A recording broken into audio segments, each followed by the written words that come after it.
welcome back to my YouTube channel. My name is Helen Jerry, and if this is the first time you're stopping by my channel, please don't forget to like, share and subscribe. And if you're a returning subscriber, thank you for sticking with me. In this video, I'll be letting you guys know how I got my admission and how I got my visa. So without further ado, let's jump right into it. So I'll be starting with how I got my admission. Mind you guys, I applied to just one school in Canada, and that's the school I'm presently in.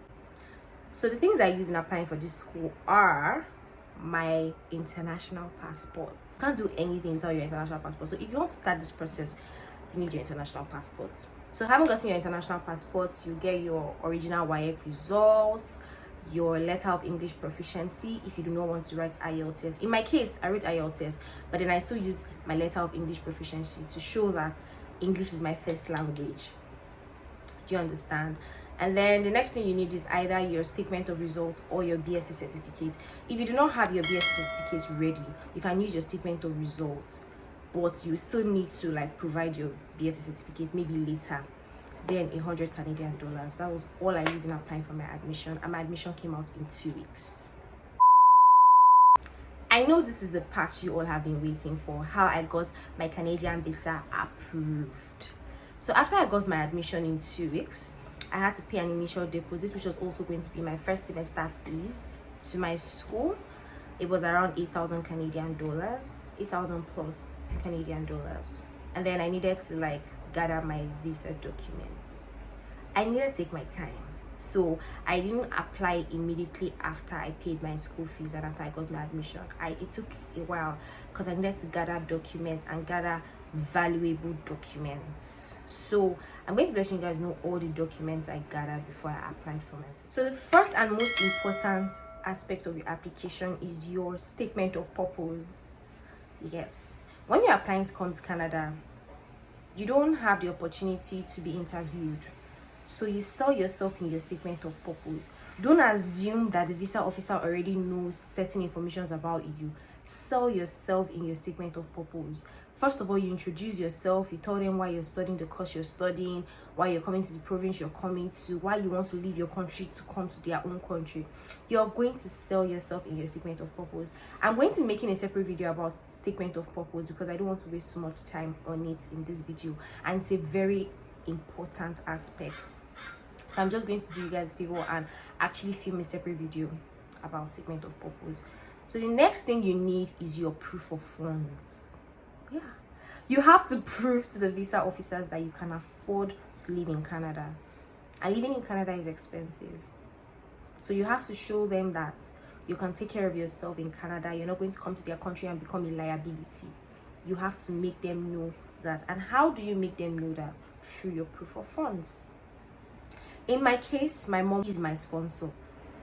So for the category of my proof of funds, these were the documents that I submitted. Sponsorship letter.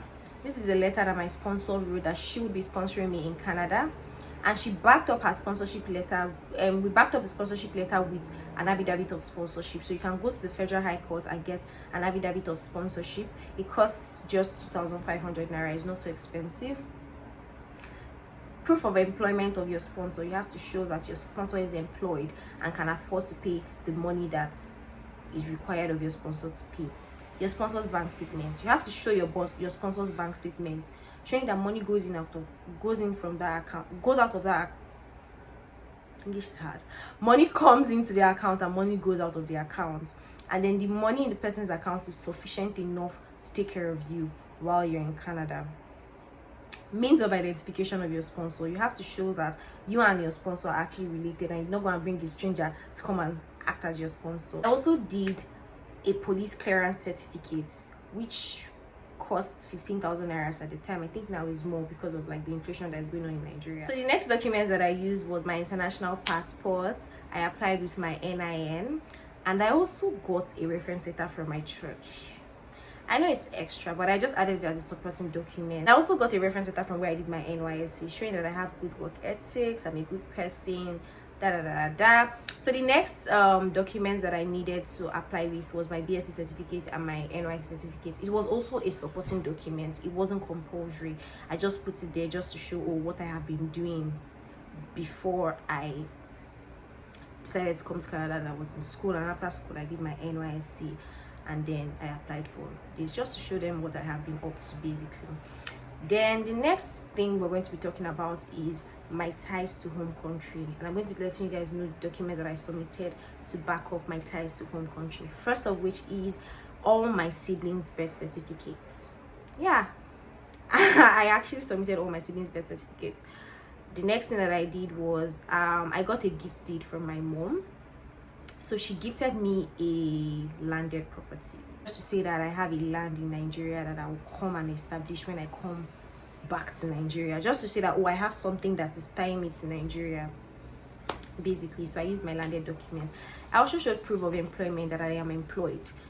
Yes, because I was actually doing something in Nigeria, so I showed that I was employed, that I will come back there after my school to continue what I was doing in Nigeria. So after I gathered all those documents, it was time for me to apply for my Canadian visa. And my Canadian visa and biometrics cost 250 Canadian dollars as at the time. I don't know how much it costs right now. Yeah, so I applied. 2 days after, IRCC emailed me that I should come for my biometrics, which I did. I went for my biometrics. My biometrics was uploaded and the wait began. The wait, see, you wait. This is one thing nobody tells you about. You will wait. Canada visa will test your patience. You will wait. So I waited and waited and waited and waited. When I was tired of waiting, I had to go and take like an upfront medicals. My upfront medicals cost 46,500, and I did it in IUM in Abuja. It's in Asokoro, somewhere in Asokoro. So I think a month after, they told me that I had passed my medical test. Yay! And finally my visa was approved.